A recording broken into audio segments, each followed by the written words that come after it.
An underground city of giants has been discovered in the Grand Canyon. If only the world's buried cities would rise up someday, but they don't. They're almost impossible to find.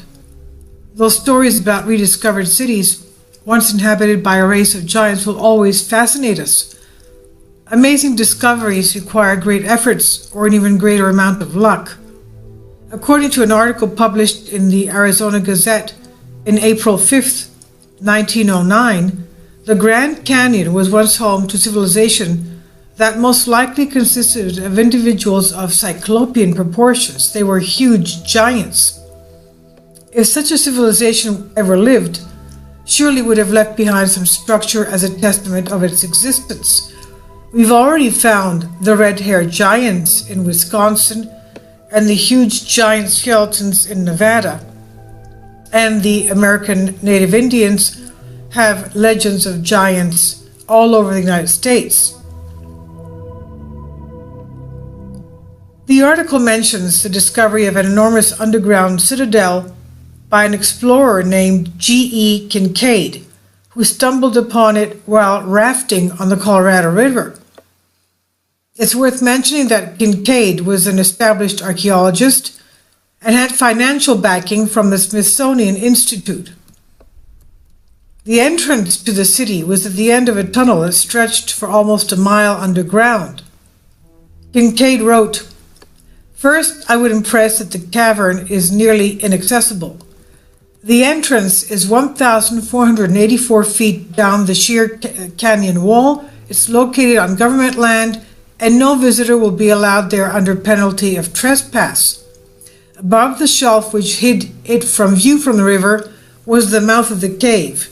When I saw the chisel marks on the wall inside the entrance, I became interested, securing my gun, and went in. The architecture suggested the builders of the underground city possessed advanced engineering skills. The central hub of the subterranean city was a mammoth chamber out of which passageways radiated like spokes on a wheel. The walls of the main chamber were adorned with copper weapons and tablets covered in hieroglyphic symbols not dissimilar to those found in Egypt, so they looked like Egyptian hieroglyphs. Another finding that pointed to an Egyptian link were the mummified bodies, by far the most intriguing thing inside the citadel.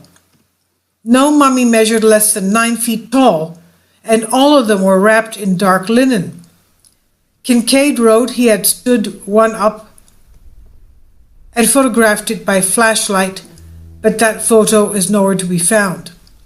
Further exploration revealed something about the religion of the city's giant inhabitants. Kincaid states, over 100 feet from the entrance is the cross wall, several hundred feet long, in which are found the idol or image of the people's god, sitting cross-legged with a lotus flower or lily in each hand. The cast of the face is oriental, and so is the carving of the cavern. The idol almost resembles Buddha, though the scientists are not certain as to what religious worship it represents. The article records the discovery of pottery and instruments, all bearing the signs of having originated elsewhere in the world. Such a melange of cultures is rarely encountered in archaeological finds, making this discovery one of unprecedented importance. The last chamber that awaited exploration was what Kincaid and his partner, Professor S.A. Jordan, believed to be a ceremonial crypt. It was located at the end of the large room where all the other mummies have been found. He said, "There's one chamber of the passageway which is not ventilated, and when we approached it, a deadly snaky smell struck us. Our light would not penetrate the gloom, and until stronger ones are available, we will not know what the chamber contains. Some say snakes, but others think it may contain a deadly gas or chemicals used by the ancients. The whole underground installation gives one of shaky nerves the creeps." Unfortunately, the article stops before giving more details about this crucial discovery. In fact, no other official mention of this underground city is ever made. Was it all a hoax, or is there something more sinister responsible for the silence?